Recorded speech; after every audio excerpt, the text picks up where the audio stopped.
So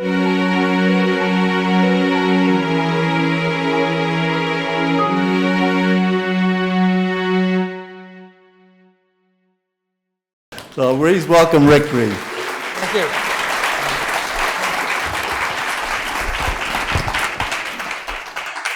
I'm going to set my timer to go 15 minutes because otherwise it'll be 11:30 and I'll still be telling my wonderful story. I know, but the janitors want to close the place up at some. We could talk forever, I know. So hang on. Let's set this. So it started. We have 15 minutes. So first of all, I want to acknowledge every one of you for coming out here because this is the last place anyone wants to be, a mental health facility. Unless you've been around one for a while, they're scary at first. And then the more you're around them, they're actually amazing places. So I've had the opportunity to be around KMH. I've had a couple of people I care about very much go through there with different things. And it's, I know mental health issues can look scary, but so does a broken wrist when it's hanging there. So anyway, so I acknowledge you for coming out here. I know also that there are probably some people, probably men, who are here under duress. If you're not coming, there won't be any nookie for 2 years, and so you're here. If you're under duress and don't want to be here, you have my permission to leave, but I'll tell you what, this is going to be fun and it's going to be interesting. And that's the thing that I keep coming back to, and why I've stuck with this, is that it's interesting. The Oracle of Delphi, it said, know thyself. And this is interesting.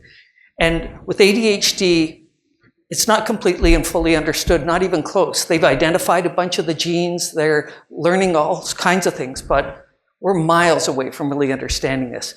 And there's already 3 subtypes. There's the ADHD, attention deficit. There is the predominantly hyperactive subtype. We have 3 subtypes, and that's the bouncing off the walls and as a child, restless, interrupting, teachers go nuts. What nobody tells you is that they also interrupt all the other kids. They poke, they prod, they tease, they pinch, they hit because they're impulsive and they have no friends.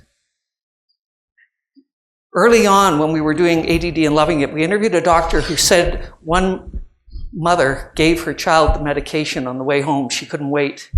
And she said, we actually had a conversation and he hugged me for the first time in his life. He could hold on to me and not be squirming. Kid was 8. Imagine having an 8-year-old you've never been able to hug because they're so busy. So that's the hyperactive. Then there is the predominantly inattentive subtype, the daydreamer. The stereotype is the girl, not necessarily, but lost in thought.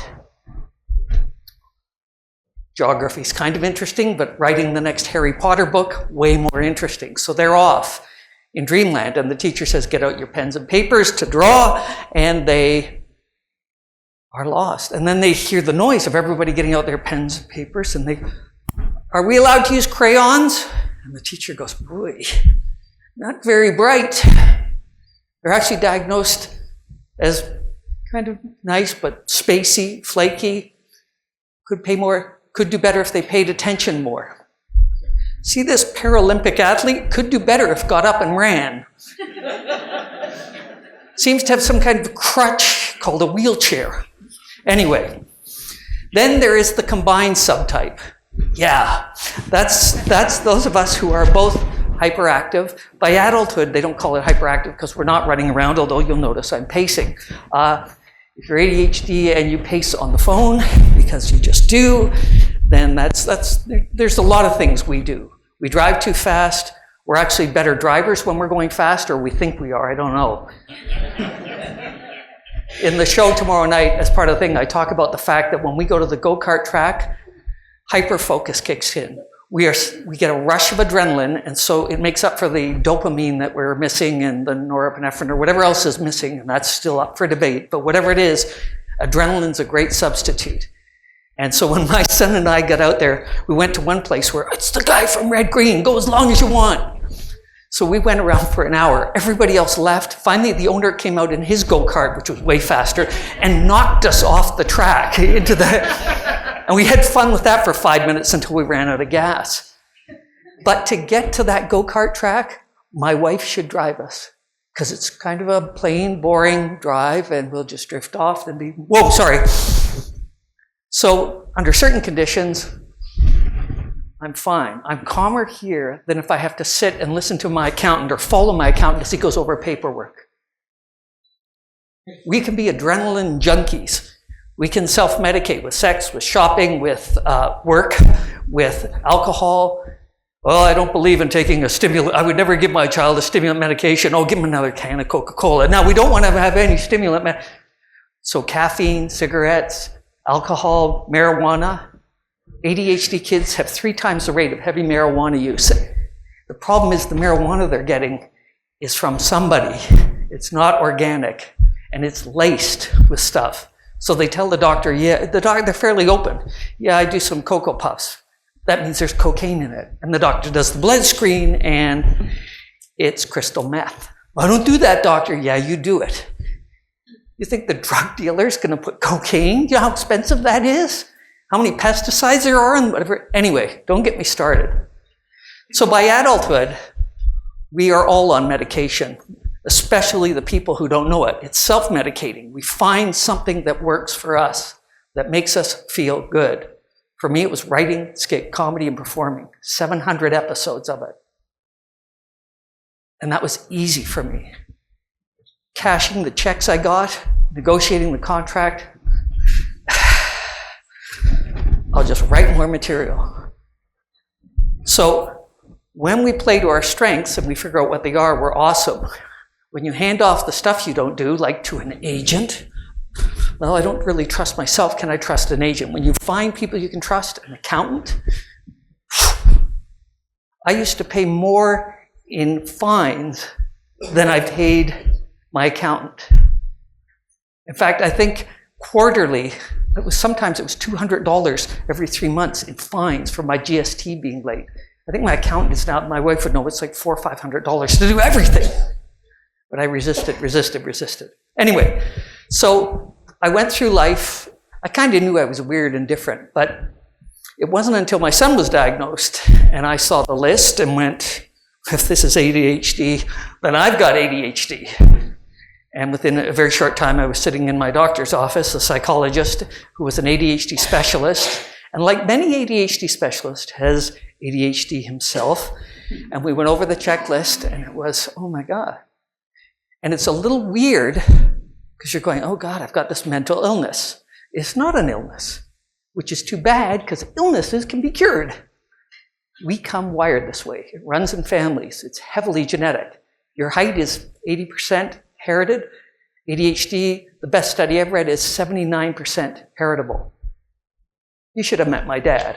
Oh, you're just like your dad. Just like your dad. My grandfather was on the English music hall stage for a while. So getting the diagnosis for me was an explanation. For some people, I shouldn't say just a flat explanation. I was really relieved in some ways. I was also, and we'll all go through this, oh my God, if I'd known sooner. If I'd known sooner, I'd have more money in the bank. Maybe my first marriage would have worked. I could have followed through on that. I should have delivered. But eventually, that gets, after about 9 years of that, no, after a year or two of just the regret, it was like, you know what? Now I know, and everything's shifting. When you get a diagnosis of, I won't say, but whatever you get, a diagnosis, mental health or physical health, they put a cast on. You don't really need to know what the plaster's made of or what's happening in the bones. When you get an ADHD diagnosis, and I think I don't know if there's any other diagnosis that is like this. The more you know about ADHD, the better it is. And then you get to go figure out your flavor because it is complicated. There's 18 symptoms, the DSM-4, now they have the DSM-5, and there's 18 symptoms in adults. Let's put up the ones, or 18 symptoms in children, and now they're working on them for adults. But they're adding things for adults. But the symptoms in children often makes mistakes, doesn't pay close attention. The list goes on and on. You only have to have 6 out of 9 of these to have the inattentive part of it. And the weird thing is, or the frustrating thing is, there's nothing on here like toes frequently turn green for no reason, right? People go, well, everybody has this. Yeah, how often? That's the issue. When it gets to the point that it's at with us, the top, say, it's 4.4 is the number they use. Let's say the top 4%, 1 in 25 who are at the extreme end. It's not a lovely little quirky trait. It is ruining and undermining our lives. You are in a wrestling match with an invisible saboteur, and you don't know you're in a wrestling match. And then they say you're fighting ADHD. What? And this explains why life is like this. Is so frustrating. And then why sometimes I've got life pinned to the mat and I'm doing great, and then boom, it comes back at me. And I thought I got this handled, up and down, up and down. And then you have to start figuring out your flavor. But you are dealing with all of these different symptoms. And then by adulthood, you've figured out some ways to manage them, like I'll write comedy for a living. But I won't write a screenplay. That takes 6 months. Are you kidding me? No way. And then it looks different in adults because mentioning anger issues and life, when you've been dealing with this for a long time, there's a whole long list here. We don't need to go over it all. It's on the website. You can find it. It's everywhere. But here's the thing about this. If you don't know, you will fear the diagnosis. And I'm really big on, and the reason I'm doing all this is because life got way better once I knew what was going on. Because before that, what am I going to tell myself? I got an entire film crew waiting for me at location, camera, makeup, hair, props, costumes, production manager, the cast, and I'm at home trying to find my car keys.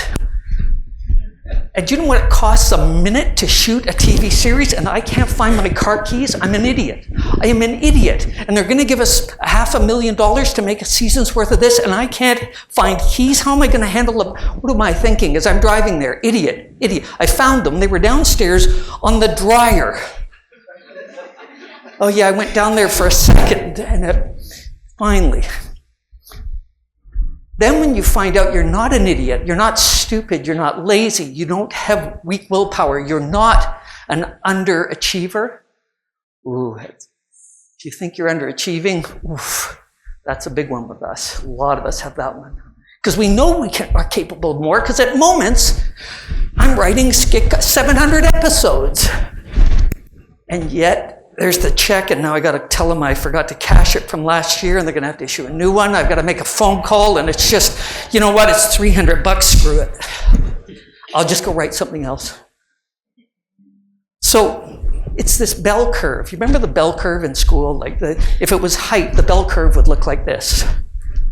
Number of people who are 4 feet high, 4'9", lots at 5'5", 6, 7, 8, 9, 6 feet. 6'4", 6'5", 6'5" and up, 7 feet, 6'9". Now, you and I can argue over whether 6 feet's tall. Anybody here think 6'9" is not tall? Okay, so there's a cutoff point, even on a spectrum, where we all go, yeah, that's ADHD. Okay, let's take that top 4%. Let's take 6'9". Imagine being 6'9". But you don't know it. It's invisible, like ADHD. So you're in grade 3. You go out with the kids in the schoolyard to play. And let's play leapfrog. Kids are this high. You're this high. They don't know. No one can see. And every kid gets hurt. Imagine. What? This boy hurt all of our aggression issues. Probably check the home situation. Put him into some kind of anger management program. And the anger management program doesn't help because it's not an anger issue. It's 6'9", and no one can see it. And in grade 7, you pick sports and you look at the gymnastics. It's all the girls. And you go over there. You ever seen a 6'9" gymnast? Right. And it goes badly. And the girls all laugh and the guys laugh. And they say, why don't you try basketball? And you go, yeah, do I want to be laughed at again by... No, I'm more of a chess club kind of person. It's, yeah, sports are for shallow jocks. And you never try. And then you go to visit grandma, and every time you go to visit grandma, you bang her chandelier. That's the one grandpa brought back from Italy, which he looted during the war. And you almost broke it one time. And grandma says, just don't bring them anymore, please. And of course, doorways, you're hitting your head all the way through, hitting a door, you have to wear a helmet. And it's a thing I do, it's religious or something, I don't know, I wear a helmet. And then you're 47, and you're at a party, and someone says, you know what, we need the chip and dip bowl. And you go, oh, okay, here you go. Wow, how did you do that? What? He didn't even use the stool. What? Well, here's the dip bowl. Oh my God, you just got how did you do that without a step stool or a chair?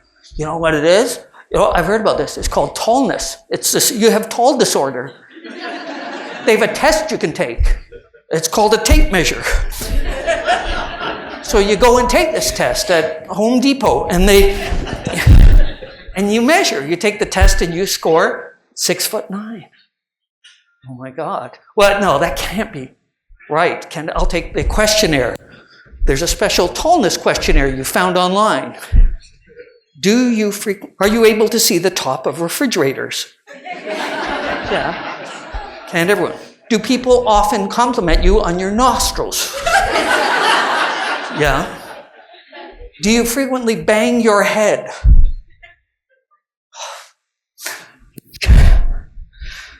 47. Give me a basketball. Oh, damn. I got to tell Grandma, but Grandma died. You weren't even allowed to see her in the hospital. And they have high ceilings in the hospital. She didn't want you to come because she knew you hated her. You didn't hate her. You were 6'9". So all this stuff comes up. It's a lovely stew. And you can get stuck there, and people do. The older you are, the more likely and easier it is to get stuck because you have more to look back on and regret. And I still have days where I go, if only I'd known sooner. Now I know, now I find out, and then I have other days where I go, mostly, now I know, now I found out. And even now, I'm constantly figuring new things out. One of them is physical sensitivities. We have a video on the emotional and physical sensitivity, and I knew about the emotional stuff, which is why we so often have anxiety and things like that. But the physical sensitivity, tags on shirts, and for me it was neckties like this. It just drives me. Why don't I like beaches? Sand everywhere. Sand gets everywhere. It drives me nuts. It's like fingernails on a chalkboard for me. Certain things, certain smells for some people, sights, sounds, and so on. That one I figured out about a month and a half ago because we're off to Cuba in a few weeks for our first vacation in 4 years. So, as I said, it's interesting. You keep discovering things about yourself. And now I can either I'm not going to go to the beach, or what I'm going to do is I'm going to the beach, and when it starts bothering me, I'll know what's actually wrong. Not that I don't like beaches. So that's the potential, is to figure out what's going on, and then you go on this journey. The danger is the stuff comes up. And it's really hard to deal with that all on your own. And nobody I know can. I don't think you should try. Our website we're kind of like the Facebook for ADHD. You can create a profile, you can connect. There's thousands of streams on every topic you could name. Menopause and ADHD, there'll be 9 or 10 streams on that topic. You name it, there's something there about it. And what humbles me is the stories you read on there of people, the suffering that people have gone through, and the relief. It's amazing. There are certain things, if you've got something, you take lithium, and that's what you do. With ADHD, whether you go with medication or not, there's so much you can do just to start with your lifestyle, but just knowing makes an absolutely huge difference. So that's why I acknowledge you for being here, because you've come to find out the truth or the facts. And I'll say the facts, there's facts as we know it. All right. My phone is dinging, so that's it. Oh, I went 25 minutes. Good for me. No, 20 minutes instead of 15. All right, let's get Dr. Ahmed up, and a round of applause. Thank you.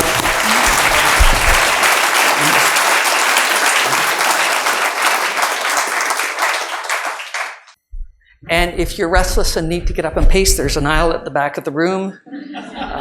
Are we going to sit? Are we going to sit, or we're going to be hyperactive? I don't know. Sittings. Can you see us from here? We're good? Okay, we'll sit. You sure? Yeah, I'm good. You sure, Rick? Yeah, I'm fine. You want to sit? No, I'm fine.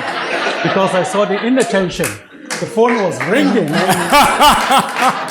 No, I'm fine now. I'm fine. See, I'm calm now. If my mom calls, yeah, I'll load the dishwasher. That'll distract me. All right. So first question that's up here.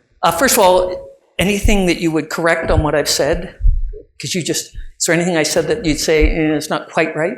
I think, thank you very much for what you've done. I think you've given a very good expose of what ADHD is and the different types of ADHD. With all the action, I think is something, and you're absolutely correct. Majority of physicians or clinicians that treat ADHD psychologists. That's why more psychologists treat ADHD, because they have more of ADHD. They do have it, and that's something that is very common. I think you've given a very good summary of the presentation of ADHD. Okay, good. Thank you. All right, so the first question then is, can you comment on ADHD and substance abuse and trouble with the law? It's a big one. It is very interesting. I mean, as a forensic psychiatrist, this was actually what got me into ADHD. I run a special clinic here where I look at individuals who have anger problem. And when we started the clinic about 12 years ago, you couldn't get into the clinic unless you've come in trouble with the law. That was the standard, because those are the people that I really associate with. Until family physicians began to ask the question, what don't you understand about prevention? What's wrong with you guys in forensic? Do people have to get in conflict with the law before you start seeing them? And that was the story about now seeing individuals all over the place who have not gotten in trouble with the law, but who had anger problem.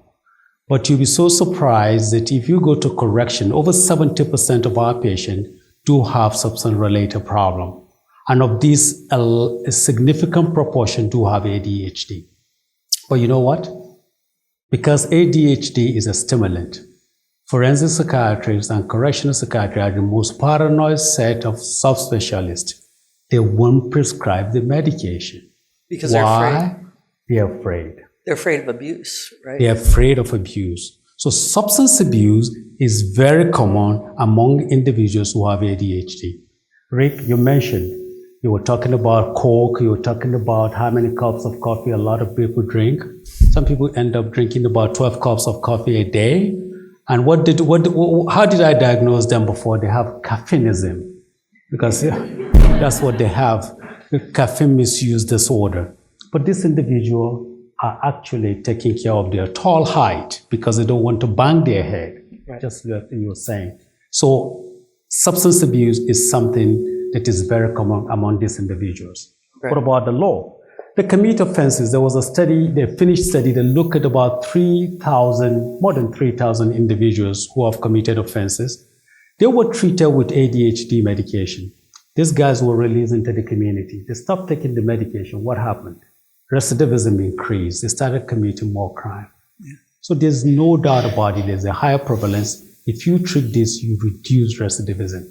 Anger, aggression, irritability, these are very common. So the guy who batters his wife or the woman who batters her husband, when they get into the clinic and the judge says, Dr. Ahmed, can you give opinion? If you listen carefully and you look for what you are looking, the right thing, it may well be that treating this individual. So this tend to coexist quite commonly. I heard of a doctor in Washington or Oregon who had 2 boys with ADHD and kept seeing these kids. His kids were getting into trouble, and the kids who came before him in court were getting into the same kind of trouble. And not master criminals, because that requires planning and executive function skills that are, I want that, well, give it to me. And he said to these kids, I won't sentence you if you'll go get tested. He started saying to the kids, I will suspend sentence if you'll go get tested for ADHD. And the kids were like, sure. And he was shocked at the percentage that were ADHD. There's one of the things is impulsive. Whenever you have someone ask, what were you thinking? I'm going to do a big thing about this tomorrow night, but what were you thinking? When I see a Hollywood starlet or star, what were they thinking? Yeah. Whatever it was they were thinking, they won't remember 20 seconds later because the mind has gone to another whole place. All right, let's jump to the next one. What about ADHD, anger, and aggression? Impulsivity is one of the characteristics because individuals who have ADHD may not have that time to actually think before they act, and therefore they engage in impulsive action. And when you don't understand them and they make this demand that you understand them, what happens when there's that conflict? The emotion that you present with is anger. You're right, you then send them for anger management, but you've not treated the cause. No wonder rates of recidivism. Charles stopped battering his wife when he was in anger management group. 6 months later, he's back in front of the judge. Yeah. Why? Because Charles wasn't treated for the primary problem. So we need to get to that to start looking at the basic cause of this presentation. So anger is very common. It's one of the symptoms. And aggression is something that is very common. They are all, the kind of aggression is impulsive aggression, not the kind of aggression that you well plan, but they're, like you said, they're hopeless. They're not very good criminals. Yeah, well, and they don't plan it well. Part of that's just the structure of the brain. That you've heard of the reptile brain, the fight or flight. It's right at the bottom. So everything that goes through that first. So when you meet a new person, you don't know it, but part of you goes, okay. There's always a little. That's why a little mouse, whatever, we jump, right? It's unexpected. And the fight or flight just gets us ready. So then we have all these there's like 4 or 5 different really layers of the brain. That top layer, the stuff back in here, your prefrontal, is designed to go, it's okay, that's mom. Or he's a nice person, or yes, that's all right, he's a doctor, you can trust him, or whatever it is. So when that isn't there, when you're so fast, you don't have time. And that's one of the phrases that we hear again and again with doctors is we're trying to get people to be able to put in the pause, to take a moment so that you have choice. Because if you're jumping and it's a knee-jerk reaction and your automatic reaction, you don't have choice. I remember a lot of people say, well, I'm worried about medication because it'll make me less of who I am. And what I said was, how can you be who you are when there are 7 radios going on in your head at the same time? How can your child be who they are and figure out what they want if there's all of this noise and they can't finish not just a project, a sentence?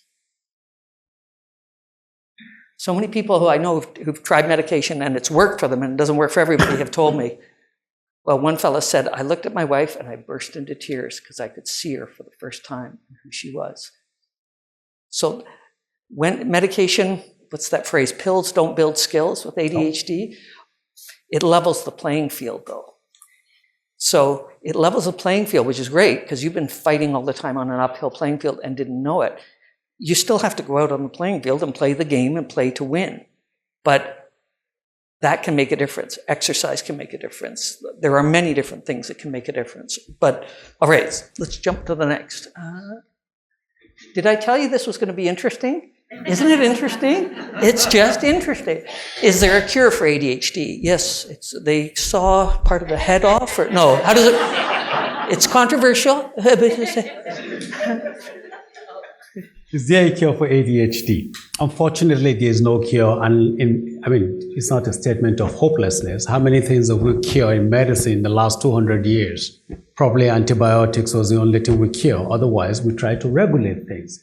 There's enough treatment, both medication and non-medication treatment that can help individuals. But the question of cure is not what we're talking about. And in psychiatry, we're heading towards there, as you know, in DSM-4, because the way we've done our diagnosis by symptom. When we start understanding the brain more, then we will understand what we're really heading towards. We provide better treatment. That's a line for our MRI, PET MRI. The more we understand it, the more we know how to treat this. But there's no cure for ADHD. No. And I remember at university, or at Sick Kids in Toronto, Dr. Russell Shacker showed me 2 brain scans. And the kids were playing a game, and they had to push left, red if they saw a number, whatever it was they had to do. But if they heard a ding, they had to stop. And the brain was lit up here, here, and here. And this little thing here was to get ready to stop. And over on the ADHD kid, it was here, here, and here. Yeah. This is not morality. It's neurology, right? There was no, and what was the result? The non-ADHD kids, the normal. Everyone wants to be normal. No one wants to be typical or average, right? But anyway, none of us are average. We just aren't. Anyway, these kids stopped very quickly, like a quarter of a second or a third of a second, and these kids were going for a while before, well, my phone went and I didn't even hear it for 5 full minutes. Thank goodness Jennifer at the back waved and caught my attention. All right. Yeah, we called the second video, we did ADD and mastering it. That's what you want to aim for. What accommodations can be made for ADHD? Oh, we could be here till Thursday. Yes. In summary, I mean, there are a lot of accommodation that can be made for ADHD. Like you talk about having a taller door so that a person can get in without hitting their head. Right. And a lot of people can make accommodation. The fears that doctors have is that people come to you to get either for medication or because they want accommodation. The guy is lazy.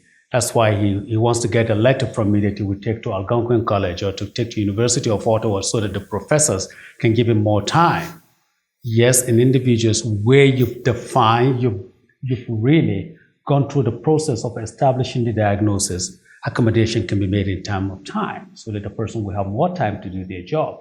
They can do it in a special place where they're less distracted. Yep. If it's the work, I know one of my clients who were talking about accommodation. Well, this is a successful teacher in adult education. Did great job. He knows how to be creative. But what did the adult education system do, right? They forced him to say he has to do it the way they've always done it. Oh, God. And this man is so creative.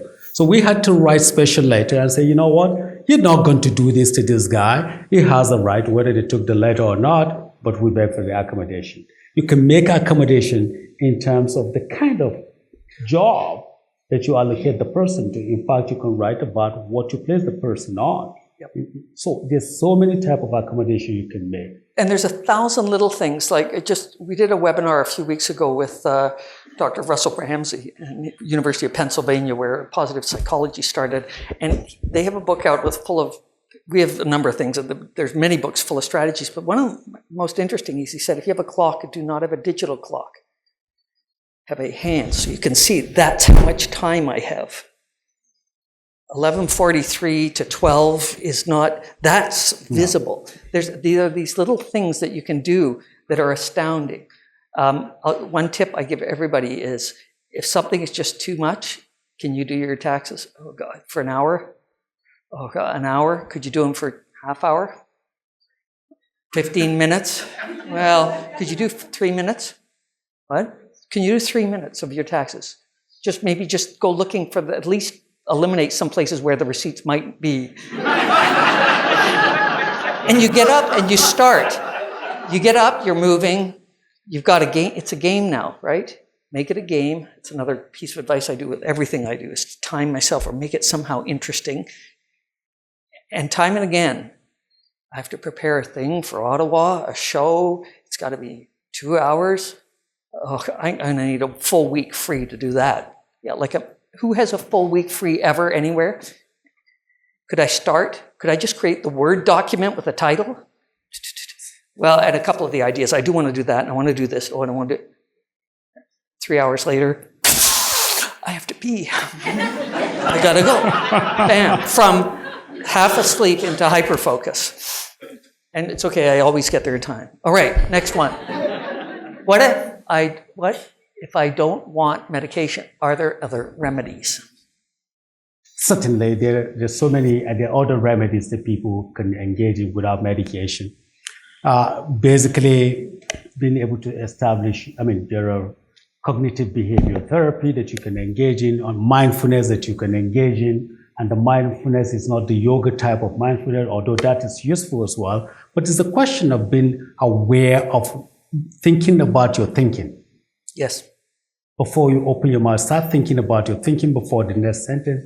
That's very helpful in individuals. Yeah, the top researcher in that is Dr. Lydia Zalowska, who's now on maternity leave, and she wrote a book, and we've done a video with her and so on the site. And that what's neat about mindfulness is you can do it while you're scraping the carrots. You can do it while you're driving. You're noticing. You're not trying to get to absolute stillness like that's ever going to happen. But you're just going, boy, I worry about this a lot, and it is very powerful. And there's, the MRIs are starting to show what happens over a length of time. The brain changes, more gray matter or white matter. It's changing. It changes the brain the moment you start doing this kind of non-pharmacological intervention. Mindfulness itself helps you to be attuned with the kind of things that you need to do. So instead of making impulsive decisions, you're able to set yourself down and engage in the action that are appropriate. Other form of accommodation, other form of non-pharmacological intervention, exercise, is something that is very useful. One of my clients used to come and talk about rumba dance and how much he enjoys it. He goes for rumba and all the rest of them, and he comes and says, you know what, it's very relaxing. I'm able to organize myself. Other things include planning, setting routine for yourself, making sure that you have the routine, you have the rhythm and routine, you have the rituals. Those kind of things are the characteristics that helps you to move on with non-pharmacological treatment. Yeah, and you've got to figure out, there's certain strategies in books that'll be more productive, and they're really designed for the 96% or 95.6% of the population who are not us. And so they'll say, take frequent breaks. Yeah, if I take a frequent break, I ain't coming back. Right? I'll take a break just to go upstairs and get some raisin toast because my office is in the basement so that there's no distraction. And I'll end up at Canadian Tire looking at snow shovels because, right? So on some level, this is the fun of this, is you figure out your own stuff and then you try stuff that other people have done. And you I tried that, it didn't work at all. I bought an agenda every year for 20 years, and literally 1 in 9 pages and there'd be a spurt where it'd be really good, and then I'd get bored, and month of nothing, month and a half, and then I'd find it and start again. And now I make a list. I used to make long lists. I'll just list everything I could do today, and then I'd add times up. Well, it's 14 hours. Well, this is today and tomorrow. Oh, well, if I'm doing 2 days, I could add, and now I've got 44 hours. And I plan out, eventually I would plan out the whole month. It would be 2 in the afternoon. Do you know how tired I am now? I'll start tomorrow. Next morning, I come down. Okay, I should make a to-do list. I had days that went by now I do 3 things. If I get those done, because what happened in the other list was I do 123 small things. Oh yeah, emptied the dishwasher, did this, did that, did that, did that. Did you start on the script for the Royal? Yeah, but look at all the other things I did. So tricky. Anyway, all right. The questions arrive on time. Yeah, that's all I have to do. Arrive on time. I'll think of something. All right. What is the future like for a kid with ADHD? Individuals with ADHD, if they receive, Don't let my future scare you. The key here is an early diagnosis. It bugs me when people come into the anger disorders clinic and they say, I was diagnosed at the age of 10. I took medication for 2 months and mom said I couldn't take any medication again. Why? Because I may become addicted. By the time they start seeing me, the complication has set in. They're now addicted. They've been to jail many times. It's too late. So what's the future is like for the kid with ADHD? We know that 70% of the individuals who are diagnosed with ADHD respond to the first trial of medication, 70%. If they do not respond, by the time you do the second trial of another medication, 90% or more respond to it. If you couple that with this non-pharmacological and you have the individual to capitalize on their strength, the future can be very bright. However, if you do have a kid that has other complications, the kid has ODD, oppositional defiant disorder, has conduct disorder, is now becoming with a garnish of substance abuse, the future can be very bleak. And what tends to happen, the individuals that have this blip feature are individuals who have never been treated. So what am I saying? If you recognize this on time and you treat this individual and you capitalize on it, the future can be good. So you can have a Rick sitting down here and giving all the lectures while I just watch.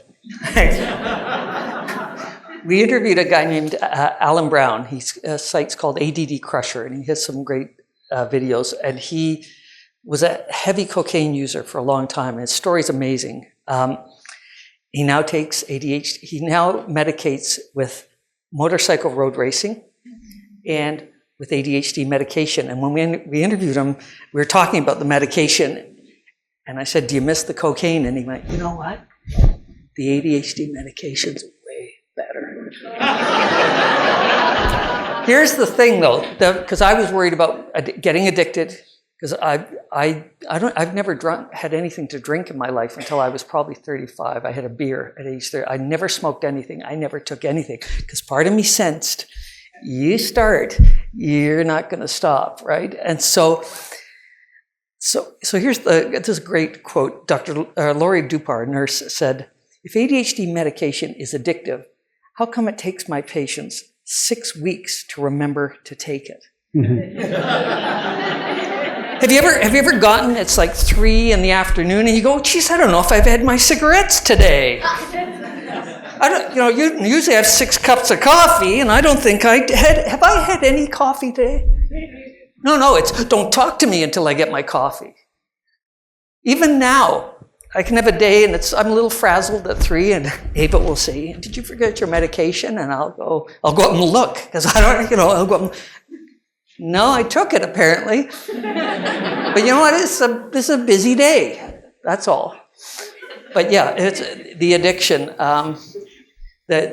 Another quote was, the medication's safer than aspirin when used properly. The problem, of course, is when used, because aspirin kills people. This stuff's been around since 1937. Dr. Bradley in Rhode Island gave it to these kids who had recovering from an outbreak of encephalitis, and they had headaches, and he tried this, and the headaches didn't get better, but 50% of the kids, their academics went, poof. The kids called them the math pills. And it took a long time for someone to figure out what was going on. And then in the 60s along came Ritalin, and now there's many different things available. So, interesting. But like I said, the medication, you don't take it, it's gone. It's like insulin. It levels the playing field. And then you do all the other stuff to get the structure in place. So you may still take the medication, or you may just not need it at some point. So is ADHD a real medical condition? Is it not true that there are many lookalikes that you can never really be certain about the diagnosis? We've kind of covered this, I think, but... Yeah, you covered it. I mean, ADHD, you and I would differ in terms of whether or not ADHD is a disorder. It's a neurodevelopmental disorder. Yeah. There's no doubt. It's a neurobiological disorder. There's a biological basis for it. We know that there are neurochemical changes, the dopamine, the norepinephrine, and we know that the cholinergic system and the serotonergic system are also affected. We know that it is irritable. You find about 79% heritability of this disorder. So there's no doubt that it's a disorder. Yeah, absolutely. And recognizing it that way and treating it is very important. Yeah. So one doctor said, I look at it more as a syndrome, a collection of symptoms, and not everybody has the same ones. And for me, it's that it causes disorder. It causes chaos. It ruins marriages and relationships and steals childhood away from these kids. And for undiagnosed and untreated, it's murderous. The biggest name the most well-known name is Dr. Ned Hallowell, who is a huge fan, and we just did a webinar with him last week, and in the documentary we did, he said, undiagnosed and untreated ADHD will ruin your life. It'll destroy you. But if you understand what's going on and get it treated, and he's dyslexic, and there's now evidence that people with dyslexia score higher for creativity. There's been a number of studies that have said we score higher for ADHD, score higher for all kinds of creativity. There's a study at the University of Memphis, 11 kinds of creativity. And whether the 15 students who are ADHD on medication and 15 who weren't didn't make a difference. So, interesting. All right, we have some yeah, we do have time for questions. So we have time for some questions. Let's first of all, let's give them a big hand. Great presentation. Thank you very much, Rick and AG.